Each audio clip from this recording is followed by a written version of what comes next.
The game returned in 1916 and became a national obsession. The crowd soon outgrew the wooden bleachers at Tournament Park, and plans were drawn up for a new stadium to be built in a wild and scenic ravine in West Pasadena called the Arroyo Seco. The new stadium, designed by architect Myron Hunt, was patterned after the Yale Bowl in New Haven, Connecticut. It was built with the power of mules and men. When it finally took shape, the stadium was ready to welcome 50,000 fans on New Year's Day, 1923. Later, they called it the Rose Bowl. The first bowl game at the new stadium got off on the wrong foot when Penn State's team was delayed for an hour in California traffic. 2 years later, Stanford, under coach Pop Warner, lost to a team from South Bend, Indiana. The Four Horsemen of Notre Dame were dominating that year, inspired by the locker room sermons of their legendary head coach, Newt Rodney. But don't forget, man, we're going to get them on a run. We're going to go. And we have to stop. And we're going to go to that goal line. Don't forget, man, today's the day. We're going to win. What do you say, man? In 1926, the first Southern team was invited to play in the Rose Bowl when the Crimson Tide of Alabama faced the Washington Huskies. Alabama won and established the South as a football powerhouse. Remember the Rose Bowl is still part of Alabama's fight song to this day.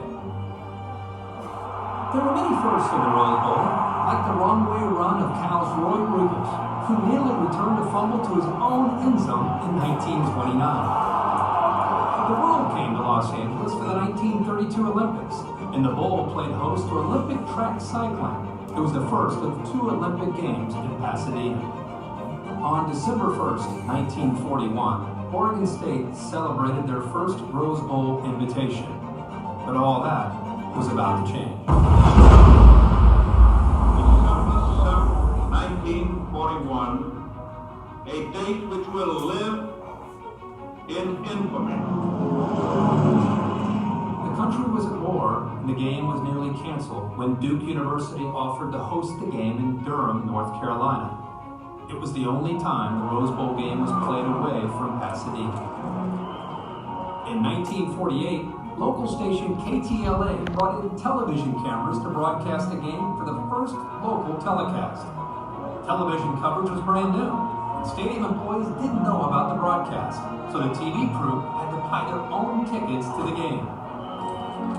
4 years later, Yankee sportscaster Mel Allen announced the first ever nationally televised college bowl game from the venerable Pasadena Stadium. In 1958, he was joined by color commentator Chick Hearn, and later, the play-by-play fell to the incomparable voice of college football, Keith Jackson. He weighs about 260 pounds, depending on what size breakfast he had. He hauled that down the sidelines pretty well. It's seen its share of legendary athletes and Hall of Famers. George Halas, Dick Butkus, Troy Aikman, Jim Plunkett, Warren Moon, Peyton Manning, Making his entry as the quarterback for the University of Tennessee.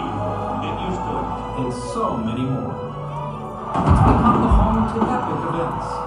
2 World Cup finals, incredible concerts, UCLA football, 2 Olympic Games with a 3rd on the way, and 5 Super Bowls.